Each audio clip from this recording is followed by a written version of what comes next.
data yang sudah masuk itu sekitar 60 sampai 65 ribu jamaah haji yang berusia lansia, di mana Indonesia itu mendapat kuota sekitar 221 ribu jamaah.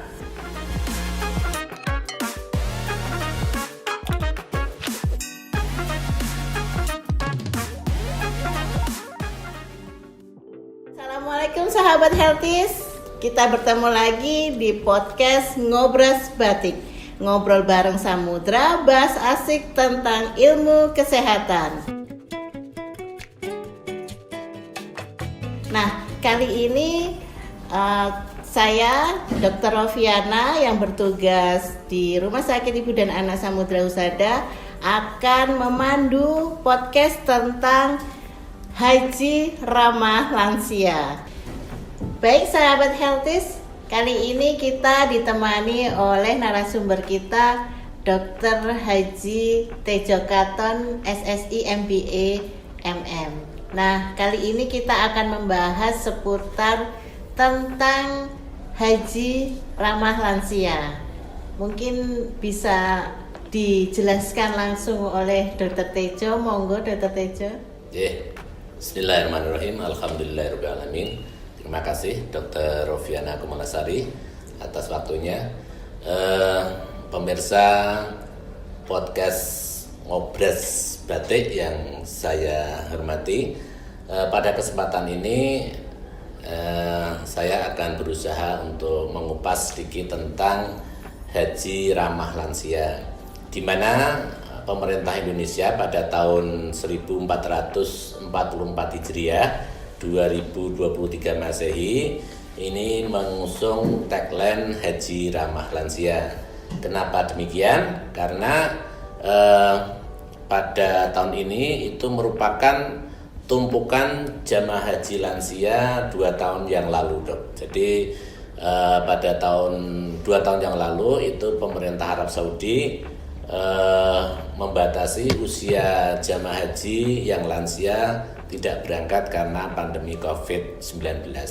Sehingga pada tahun ini kemungkinan besar, dan ini data yang sudah masuk, itu sekitar 60 sampai 65 ribu jamaah haji lansia yang insya Allah akan diberangkatkan besok pada musim haji 1444 Hijriah. Berarti tahun ini tidak ada pembatasan usia ya, Dok ya? Insya Allah pada tahun ini pemerintah Arab Saudi tidak membatasi seperti 2 tahun yang lalu. Jadi tapi dengan tidak adanya pembatasan ini, pemerintah Indonesia mengharapkan agar penyiapan pemberangkatan jamaah haji khususnya yang lansia itu benar-benar diperhatikan, sehingga pada musim ini itu Kementerian Agama berusaha untuk berkolaborasi dengan ahli geriatri, gitu, Dok. Iya.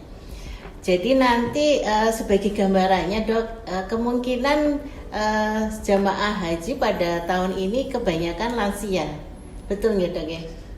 Ya, seperti tadi saya sampaikan, pemirsa podcast, guys. Jadi ya 65 ribu itu mungkin seperberapanya itu 65.000, 60 sampai 70% mungkin begitu, atau 40%.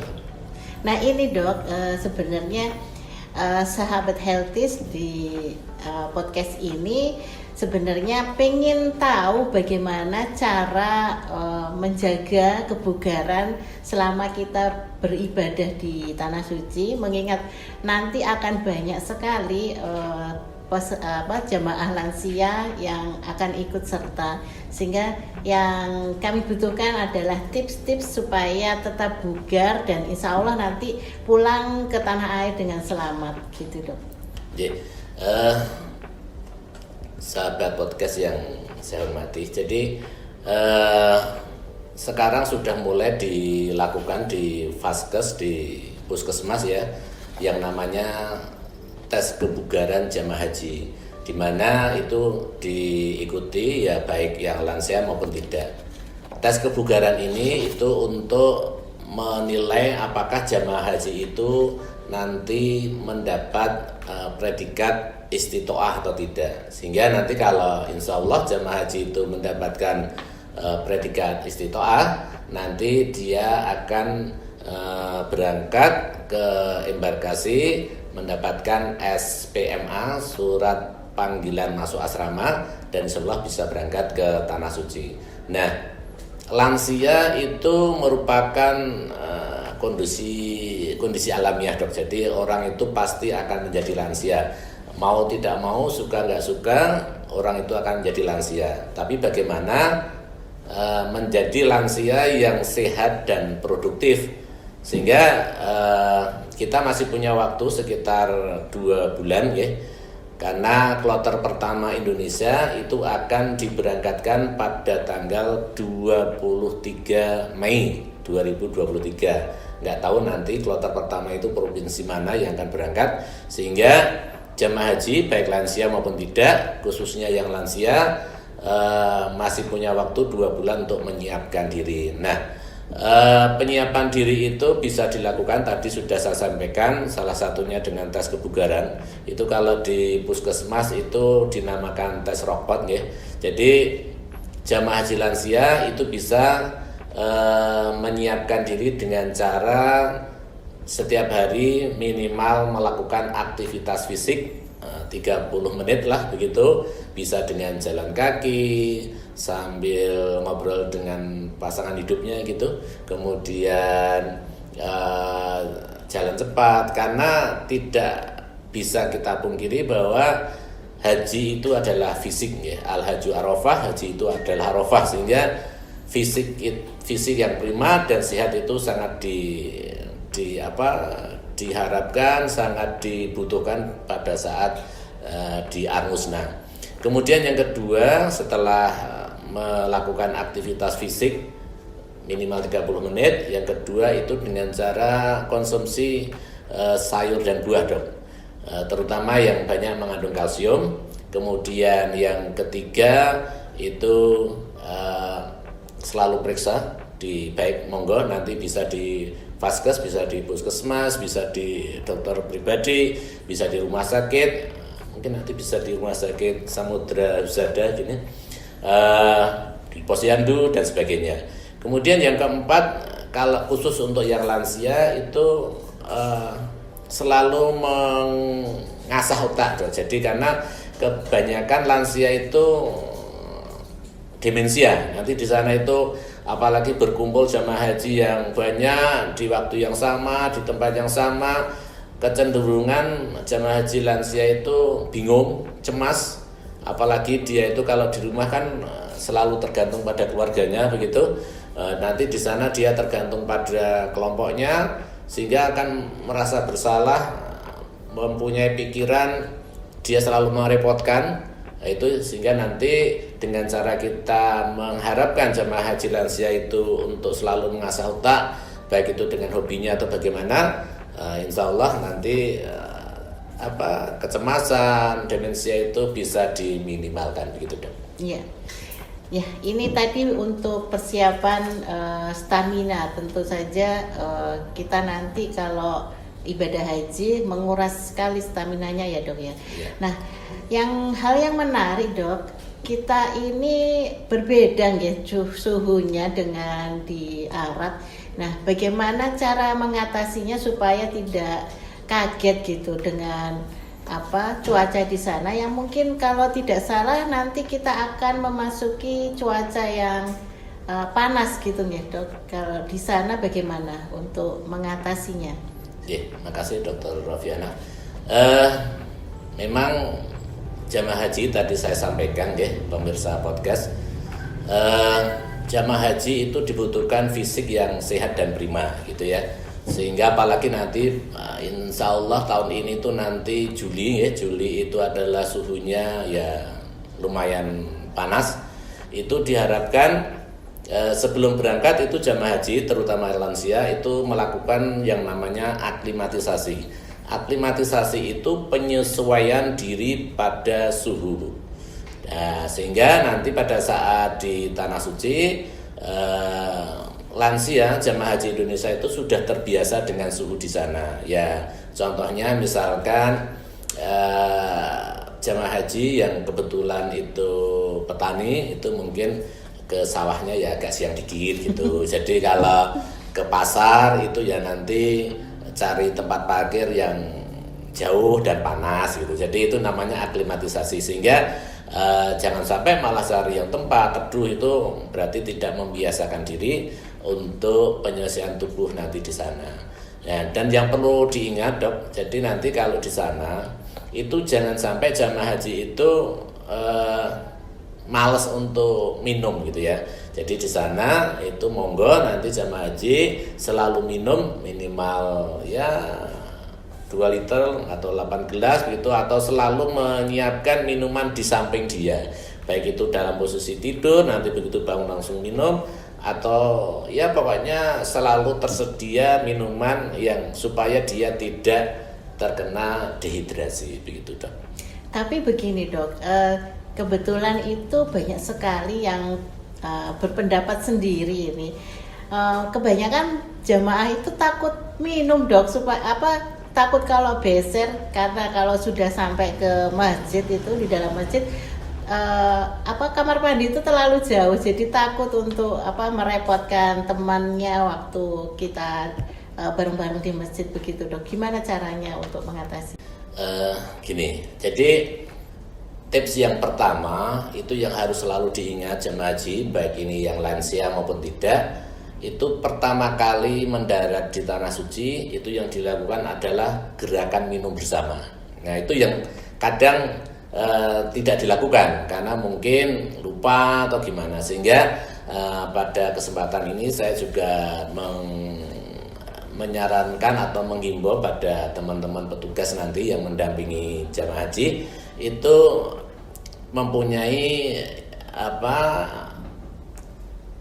inovasi, mempunyai tanggap kondisi, sehingga pada saat landing di tanah suci itu jamaah haji dikumpulkan pada suatu tempat begitu, kemudian dilakukan minum bersama. Karena inovasi mempunyai tanggap kondisi, sehingga perjalanan Indonesia ke tanah suci itu sekitar mungkin ya 8, 9, 10 jam, itu pasti tubuh itu mengalami dehidrasi, sehingga pada saat nanti landing kalau dilakukan gerakan minum bersama itu mau tidak mau, suka nggak suka, jamaah haji itu sudah melakukan minum, insya Allah bisa mengatasi dehidrasi. Kalau masalah nanti itu nyun sewu tadi beser atau gimana, nggak usah takut ya.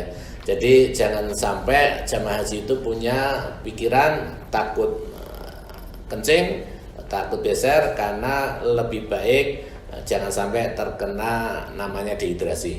Nanti jamaah haji juga bisa untuk analisa diri, sering-sering melihat warna kuning pipisnya Dok. Kalau nanti pipisnya itu sudah kuning, itu berarti dia dehidrasi, sehingga harus segera untuk melakukan minum. Apalagi nanti biasanya jamaah haji itu disertai dengan oralit. Nah, di sana oralit itu bukan untuk diare saja, tapi untuk mengatasi dehidrasi begitu Dok. Iya. Jadi nanti jamaah membawa oralit supaya nanti mengganti elektrolit karena di sana suhunya tinggi gitu ya. Ya. Betul sekali. Iya. Nah, saya itu tergelitik Dok. Ramah lansia. Ramah lansia itu maksudnya bagaimana Dok? Ya, ramah lansia itu maksudnya jamaah haji yang lansia itu bisa tertangani dengan baik, sehingga jamaah haji itu merasa nyaman, aman, bisa menjalankan rukun wajib hajinya dengan bagus, sehingga tidak merasa terkucilkan, tidak merasa terasingkan, merasa yaitu tadi nyaman, aman, kemudian bisa beribadah dengan baik begitu. Jadi nanti pemerintah sudah menyiapkan petugas-petugasnya melayani yang mungkin mayoritas jamaah kita adalah jamaah lansia gitu gitu ya. Ya, insya Allah. Makanya tadi saya sampaikan bahwa Kementerian Agama berkolaborasi dengan ahli geriatri. Insya Allah ahli geriatri adalah yang di bidangnya untuk menangani saudara-saudara kita yang lansia gitu Dok. Ya. Jadi nanti insya Allah semua jamaah Indonesia bisa lakukan menjalankan ibadah haji dengan nyaman ya dok ya. Insya Allah. Insya Allah. Mungkin ada tambahan lagi dok, pertanyaan untuk masalah makanan dok. Bagaimana caranya supaya tidak ada gangguan pencernaan, karena yang saya tahu ya dok, di sana itu bumbunya itu terlalu terlalu rempah-rempah begitu dok. Bagaimana dok untuk mengatasi supaya pencernaan itu tidak terganggu begitu? Yang jelas itu nanti jamaah haji ya. Nanti kalau sudah disediakan makanan di sana harus segera dimakan gitu ya. Jadi jangan sampai menunggu sampai basi, karena memang penyediaan di sana itu kan pakai ditutup dengan yang panas sehingga nanti bisa cepat basinya. Nah, apalagi kalau jamaah haji lansia ini kadang dia itu lupa makan gitu ya, sehingga kalau lupa makan itu kan nanti akan terjadi hipoglikemi, sehingga nanti mungkin ibadahnya terganggu dan sebagainya. Dan insya Allah pemerintah Indonesia sudah mempersiapkan makanan-makanan yang asli Indonesia itu dengan koki Indonesia, insya Allah sesuai selera Indonesia, sesuai perut Indonesia ya. Jadi insya Allah tidak akan terjadi yang Dr. Rofiana khawatirkan tadi. Jadi ibu bapak jamaah haji terutama yang lansia nanti nggak usah khawatir, yang disediakan langsung dimakan saja tanpa menunggu ya, nanti tidak basi. Biar punya stamina yang sehat dan prima, khususnya nanti pada saat menghadapi Armina, Musdalifah dan Mina. Begitu dok. Iya, jadi jamaah haji sekarang tidak usah khawatir ya dok ya. Semua selera Indonesia. Insya Allah. Gitu, ya. Baik, dari tadi kita membahas tentang persiapan para jamaah haji gitu dok ya. Nah, ini Dr. Tejo ini adalah ketua FK APHI, Forum Komunikasi Alumni Petugas Haji Indonesia. Nah, bagaimana dok untuk tips bagi petugas haji yang nanti akan mendampingi para jemaah haji, terutama banyak banget nanti mungkin yang lansia dok, bagaimana tips-tipsnya supaya para jemaah ini juga bisa menjalankan ibadahnya dengan lancar, kemudian petugas hajinya juga tidak kesulitan untuk menghadapi mungkin ada masalah. Jadi sebelum ada masalah bisa dicegah begitu dok. Ini berarti tips buat petugas haji ya. Jadi saya tambahi tadi, saya itu ketua Forum Komunikasi Alumni Petugas Haji Indonesia wilayah DIY dok. Jadi gitu. Jadi kalau tips untuk petugas haji itu yang pertama, petugas haji itu harus mengetahui kriteria, sifat, apapun tentang jamaah yang dibawanya, jamaah yang akan menjadi tanggung jawabnya, sehingga insya Allah nanti dari itu kan berawal dari adanya pembinaan pra-embarkasi, kemudian nanti di embarkasi dan di pesawat sampai di Madinah maupun di Mekah ya. Itu nanti kan tergantung jamaah haji itu kloter mana, kloter gelombang 1 atau gelombang 2. Kalau gelombang 1 itu nanti di Jeddah, di Madinah dulu ya kalau gelombang 1, kemudian kalau gelombang 2 itu langsung ke Mekah, sehingga itu akan disampaikan dan diharapkan petugas haji itu sudah istilahnya sebagai rujukan jamaah hajinya, sehingga nanti saya mengharapkan petugas haji ya belajar yang banyak ya, belajar baik itu tentang kesehatan maupun rukun wajibnya haji, karena nanti di sana itu jamaah itu akan dia tidak akan melihat itu petugas kesehatan, apakah itu petugas bimbingan ibadah. Nanti akan ditanya, di sana itu banyak dong yang petugas bimbingan ibadah ya disuruh Nancy dan sebagainya.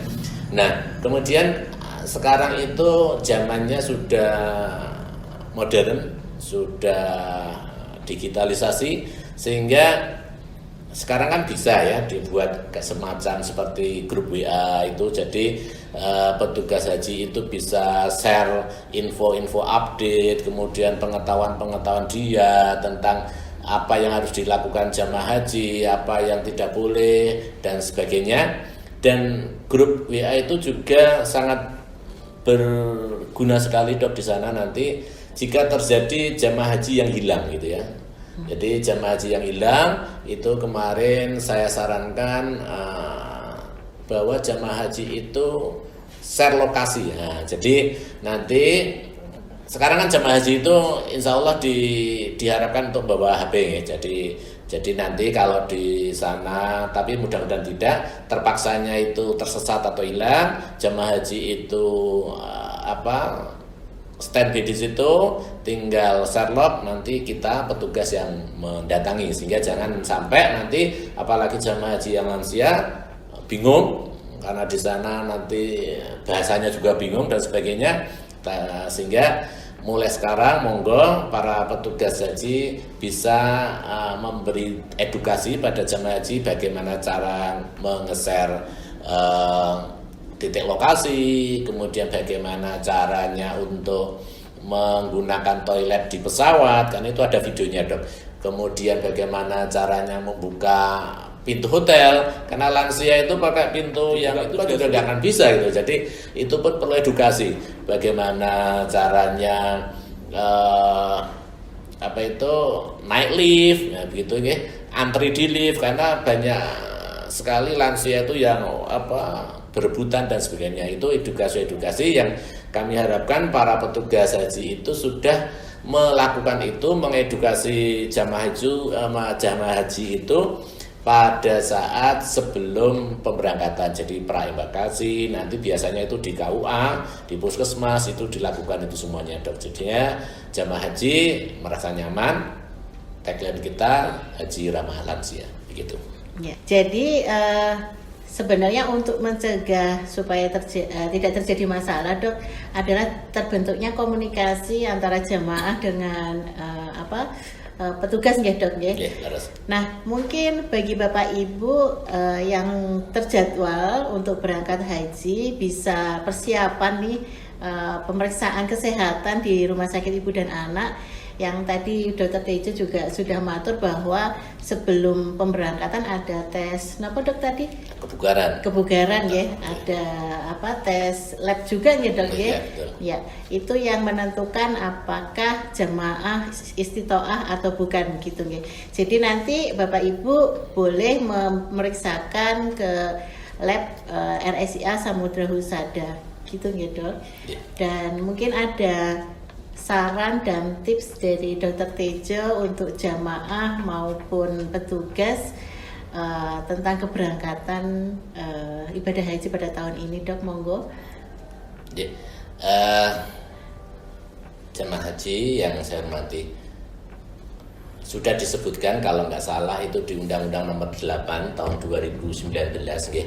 Di situ tuh intinya jamaah haji itu diminta untuk mandiri Dok. Jadi arti mandiri itu tidak ketergantungan. Apalagi sekarang itu nanti banyak jamaah haji yang lansia. Kita akan tadi saya sampaikan bagaimana kita itu bekerja sama dengan ahli geriatri sehingga diusahakan jamaah haji lansia itu tidak mempunyai rasa ketergantungan, apalagi ketergantungan pada petugas. Petugas satu itu mengawal sekitar 300 jamaah, sehingga tidak akan mungkin kalau dia itu fokus pada satu orang. Makanya dalam undang-undang itu disebutkan jamaah haji itu mandiri dan punyai kuat gitu, tangguh. Nah makanya monggo nanti seperti yang disampaikan Dr. Rofi tadi, silahkan Ibu Bapak jamaah haji yang nanti sudah dipilih Allah untuk tamunya ke sana, silahkan monggo nanti memeriksakan diri ya, bisa secara kelompok ataupun secara mandiri pribadi, karena memang yang dipentingkan itu adalah istitoah Dok. Istitoah itu sebenarnya yang bisa mengukur adalah diri sendiri. Saya istitoah enggak untuk berangkat ke tanah suci atau tidak, karena banyak orang juga menipu diri sendiri. Sebenarnya dia itu tidak istitoah tapi mengaku-ngaku istitoah. Makanya mudah-mudahan nanti pemirsa podcast yang menyaksikan atau yang mengikuti acara ini nanti bisa introspeksi diri. Saya harus periksa diri, mandiri, apalagi nanti ada sesuatu yang error pada diri saya, misalkan kita masih punya waktu untuk memanajemen kesehatan kita 2 bulan, Dok. Seperti yang tadi saya sampaikan, keberangkatan jamaah haji Indonesia kloter pertama itu pada tanggal 23 Mei 2023. Sehingga monggo kita masih punya waktu 2 bulan, persiapkan diri, dan mudah-mudahan ibu bapak jamaah haji 2023 insya Allah berangkat semua dan mabrur. Amin. Terutama untuk ini ya, Dok, ya, untuk para jamaah haji yang mempunyai penyakit degeneratif seperti hipertensi dan gula darah ya, Dok, ya. Jadi harus terkondisi secara stabil gitu ya, Dok. Yes. Jadi harus sering-sering untuk kontrol ke rumah sakit atau dokter yang merawatnya, gitu ya, Dok, ya. Ya. Untuk jamaah haji yang kebetulan nyun sewu ada hipertensi dan diabetes, monggo nanti bisa ke dokter keluarganya atau ke vaskes, nanti bisa minta obat untuk 1 bulan, Dok. Jadi nanti untuk obat selama di tanah suci, begitu. Jadi jangan lupa untuk melaporkan kepada dokter keluarganya untuk keberangkatan hajinya supaya bisa mendapatkan obat penuh ya, Dok, ya. Iya. Kemudian untuk tips bagi tenaga pendamping haji nanti, Dok, kan kebanyakan mungkin ada yang baru pertama kali beliau berangkat, atau mungkin juga banyak sekali yang sudah pernah untuk mendampingi jamaah haji. Nah, ini terutama untuk yang baru pertama kali, Dok, bagaimana tipsnya supaya bisa menjalankan tugasnya dengan lancar, dengan baik, dan bisa melayani para jamaah haji dengan baik, Dok? Ya, intinya itu kalau kita itu mau berusaha, insya Allah bisa gitu ya. Jadi sekarang itu kita bisa belajar dari manapun, dari internet, dari buku, dari kajian-kajian. Jadi jangan malas gitu loh ya. Malaisa lil insan illa masa. Jadi manusia itu akan diberikan apa yang dia usahakan. Kalau dia banyak belajar ya insya Allah dapat ilmu gitu. Jadi monggo juga bisa nanti nyun sewu sambil promosi bisa mengikuti video YouTube saya. Nanti itu lengkap bagaimana tips kesehatan pra-embarkasi, kemudian di embarkasi, di pesawat, di Mekah, Madinah, Al-Musnah, saat pulang gitu juga monggo nanti halal, monggo silahkan nanti bisa mengikuti di situ, dan bisa tanya di komen nanti, insya Allah nanti bisa langsung saya jawab. Jadi itu tadi ya, intinya jangan malas untuk belajar gitu. Jadi belajar dan mengikuti info yang terupdate begitu, Dok. Ya. Dr. Tejo ini di samping mempunyai channel YouTube, beliau juga menulis buku tentang apa ya, Dok, ya, untuk tenaga pendamping haji ya, Dok, ya. Apa judulnya, Dok? Ya, itu buku itu saya tulis waktu saya tugas tahun 2019, Dok. Jadi itu buku yang mengupas tentang sebelum keberangkatan sampai pulang lagi ke Indonesia. Ya, alhamdulillah jamaah saya dulu berangkat utuh, pulang utuh, Dok. Jadi monggo nanti kalau pemirsa mau pengen buku itu nanti bisa pesan sini. Judulnya apa ya, Dok, ya? Apa itu kalau nggak salah itu bagaimana kita itu sebagai tamu Allah dan bagaimana kita melayani tamu Allah. Jadi memang buku itu bisa untuk petugas haji, bisa juga untuk jamaah haji. gitu deh. Matur nuwun Dok untuk beberapa tips dan masukan, banyak sekali ilmu yang kita dapat. Semoga bermanfaat buat para jamaah haji yang insya Allah akan berangkat tahun ini, dan semoga lolos istitoahnya ya Dok. Amin, Ya, supaya bisa berangkat dengan lancar dan kembali dengan keadaan yang sehat pula. Dan semoga para jamaah haji pada tahun ini bisa mendapatkan haji yang mabrur. Amin. Amin. Amin. Oke pemirsa, podcast Ngobras Batik hari ini kita sudah membahas tentang bagaimana tips haji ramah lansia. Nah, nantikan judul-judul podcast yang menarik dari Ngobras Batik, persembahan dari RSIA Samudra Husada. Terima kasih. Wassalamualaikum warahmatullahi wabarakatuh.